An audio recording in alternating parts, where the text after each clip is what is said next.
nephew. I know you already answered it so many times, but how did you begin? How did you start in your career? I think we were always interested in music from a very early age. Paul and I spent most of our early adulthood just practicing and playing music together. Morton was doing the same in a different world, and we kind of met pretty much by chance.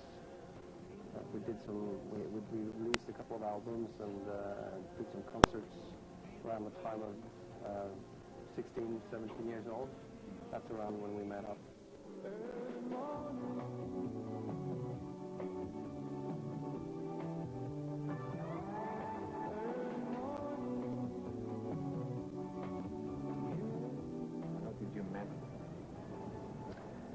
Well, we were practically neighbors, you know, and I think when Max was 15, he moved to the other side of town, fairly close to where Morton lived, and I think they happened to meet each other out there.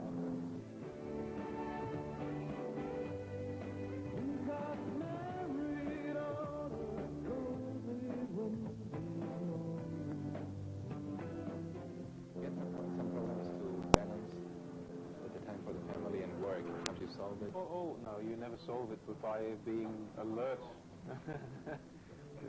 No, that's difficult, and it always will be.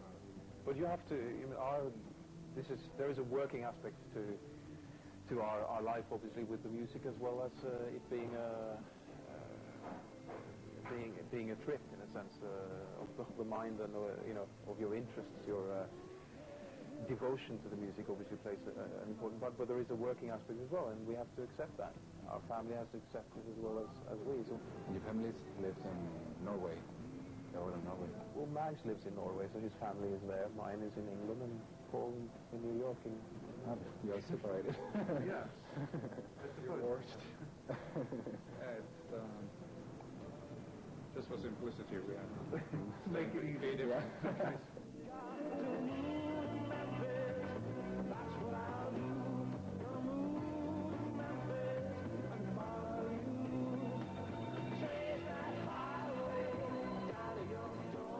It's not a problem to work together and also being friends. Don't you fight? It's become efficient, I think, because of the family factor. You need to, when a band needs to be together for band reasons, then we are, and when we don't, we are with our family. So it's kind of effective time.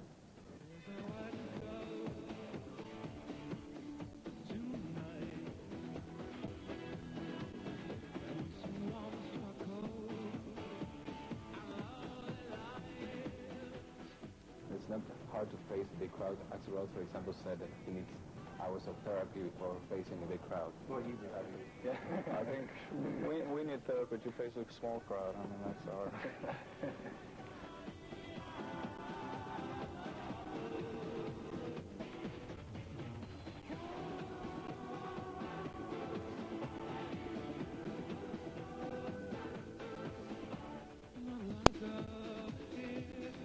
It's not like these categories that we kind of like click off weird songs. It's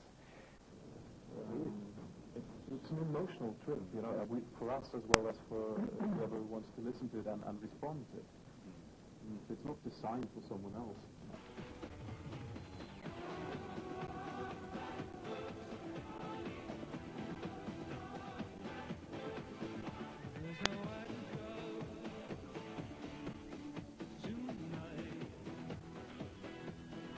What do you think about rock and roll? Do you think it was in a better shape in the 50s, 60s, 70s now? Better shape? Yeah. It's always been a bad shape. That's the whole point of it. It goes in cycles where it is more packaged in a way and controlled seemingly by the industry itself, and then it seems to be going a little stale, and then when there's been too little real excitement in a way, then that starts to happen again, because that's what people need. So it comes through new bands, and new groups or old artists that have it in them.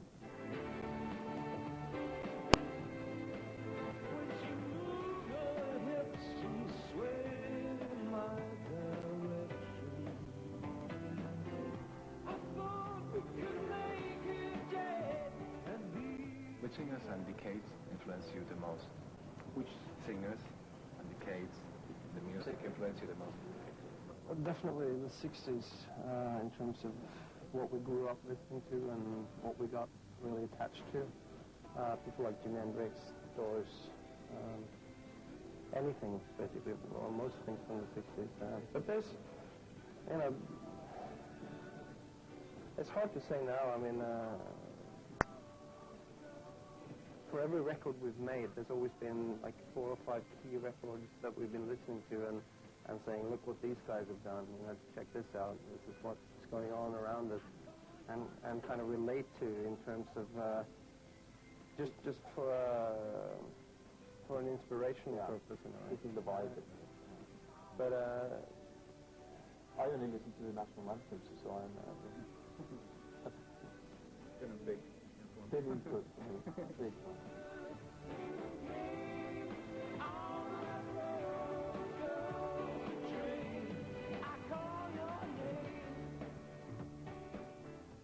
What kind of music do you listen to now?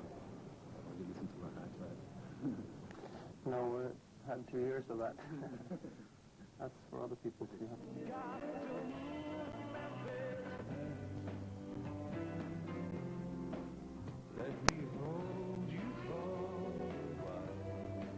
You can keep your same style of life and friends and everything.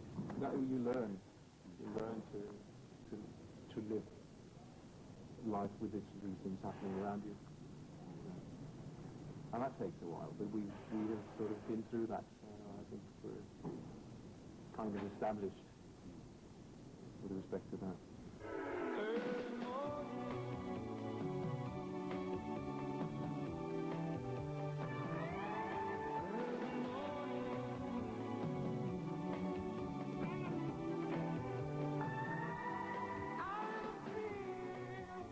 About awards like American Music Awards, the Grammys, and so on, you just... They're good when you get awards. But you thinking of them or just... Oh no, it happens.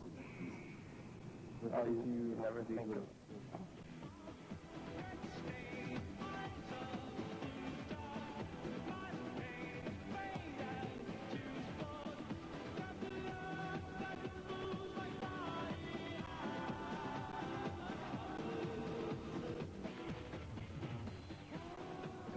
You're going to tour again? Yeah. Yeah? All around the world again? But we'll take it as it comes. At the moment, we're all keeping it open. We're not really in a touring mode or at that stage yet. But it's coming to that in a few months' time, maybe. Do you plan to go back to Argentina? We would love to, but it's early still, so we haven't plotted any tour, no tour set up. That was a great audience. That was the first. I remember coming out of the when we landed and come through the airport. Instead of cheering, everybody was clapping. You know, it was like the first time that's ever happened. It was, wow. No, not in Argentina. Yeah, it was a great feeling.